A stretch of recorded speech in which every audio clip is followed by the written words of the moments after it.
Hello there, Sev here from Three Counties Motorhomes, and welcome to this video guide on the Volkswagen Transporter T5.2, so the facelift model cab familiarization video.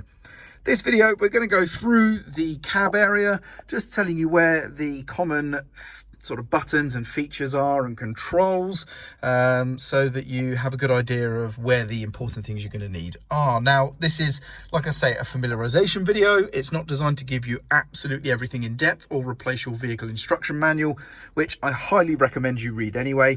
This really is just a more surface level sort of quick start guide in video form, if you will, just to help you find your feet. Now, of course, vehicles do vary.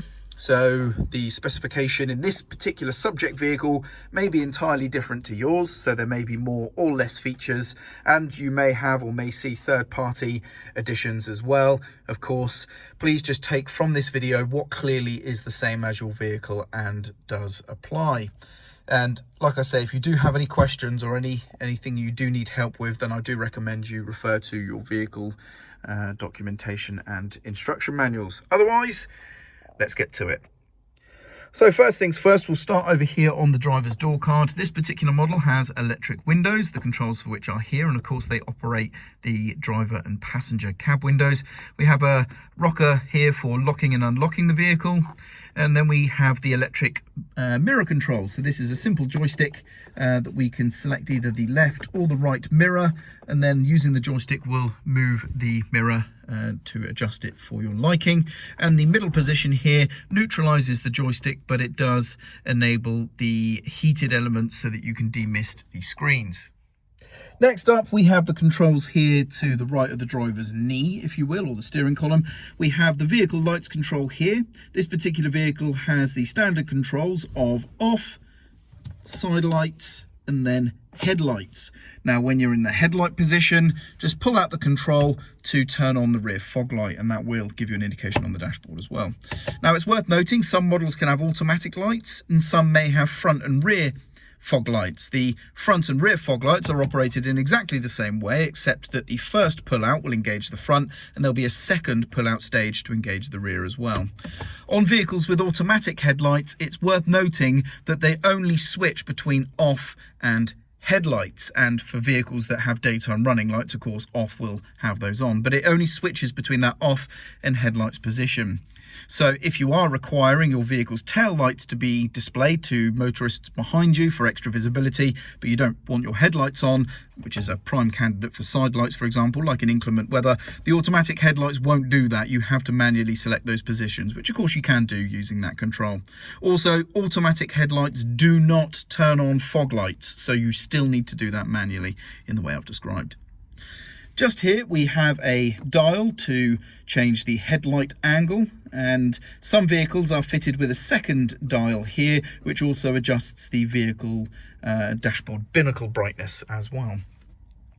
Moving on to the steering wheel and steering column, we have two stalks. The right hand one here is for the wipers. We have one single wipers are pushed down and then the various wiper positions going up, and then we have a rocker switch here for changing the delay between intermittent wipes, with the longest delay being here at the far left and the quickest or shortest delay being here at the far right. Now, again, vehicles can be fitted with automatic wipers, and there will be an auto position that you would select here instead of the intermittent position. And it's worth noting that the rocker switch features, it kind of achieves a similar function, but it is actually vastly different. Whereas this is actually tuning the delay time between wipes on the non-automatic wipers, with those fitted with automatic wipers, this chooses the sensor sensitivity, which, like I say, kind of reaches a similar goal, but it does kind of behave a little bit differently. And of course, if we pull towards us, that's going to do the wash wipe. Over here we have the vehicle indicators and light stalks. So we have indicators up or down and lane change with a nudge as well, of course. We have pull to flash the main beam, as you can see there, and pushing away will toggle the main beam on or off. Now, controls that you may see on some vehicles, some earlier T5 facelift models can have the old style cruise control, which has a rocker switch similar to this, but mounted on the top, and a rocker buttons on the end here for the cruise control, so that can be a feature you may see, or they may have steering wheel mounted controls in these areas here for those functions as well. Some vehicles can have a trip computer cycle here and a button underneath as well. That can be a feature too, as well as also having steering wheel mounted controls instead. This particular vehicle just has simple buttons here for changing the clock and so on. The horn on the steering wheel is very simple. It's just to either side of the VW badge, so it's ideally reached with a thumb, but of course you can punch as well. Here we have the vehicle gear lever or gear stick. This particular vehicle is a 5-speed manual, and reverse is engaged with a pull collar up first and then moving the stick over to the left of first gear, as you see indicated there on top of the stick itself.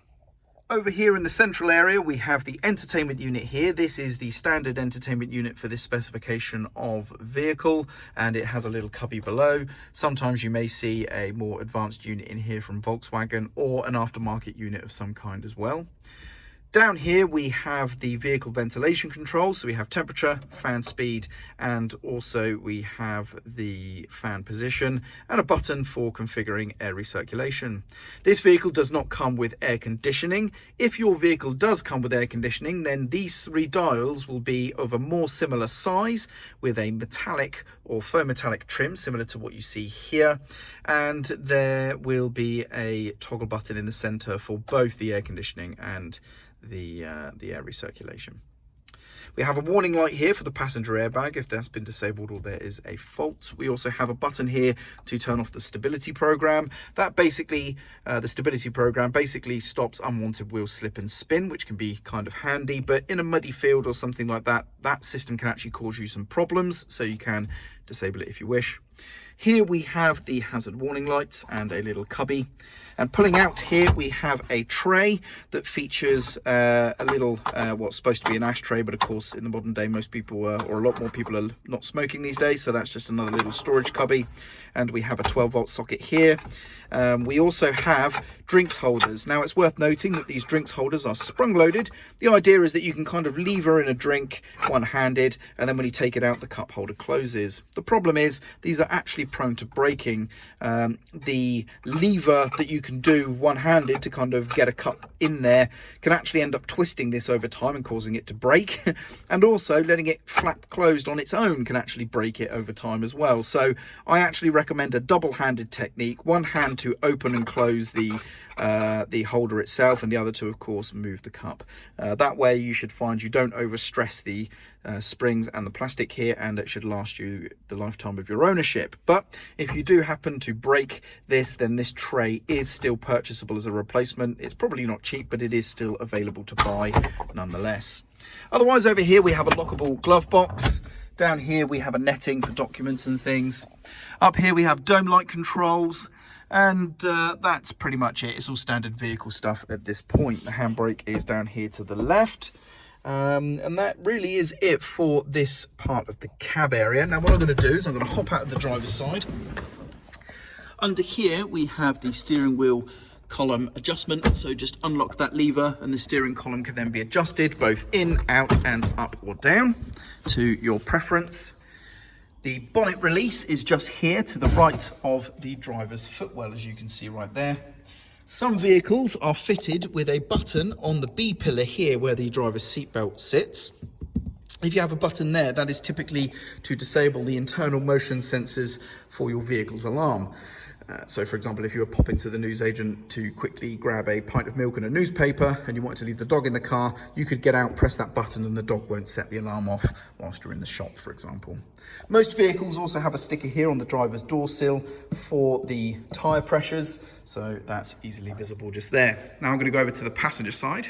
Here on the passenger side, we have a control here that you operate with the vehicle ignition key just to switch the passenger airbag between on or off according to your preference. Now, if you have it selected off, the warning light on the dashboard will illuminate during that time until you have it re-enabled again, just to let you know that it is disabled. But that's so that, of course, you can have child seats and things in the front here nice and safely. And that is pretty much it. Just behind the passenger door, or sort of inset into it, between it and the sliding door, we have your fuel filler. Now this tab that sits behind the passenger door prevents you from opening it, so you do need to You do need to open the passenger door in order to open the filler, but that there is your diesel filler, as you can see, nice and simple.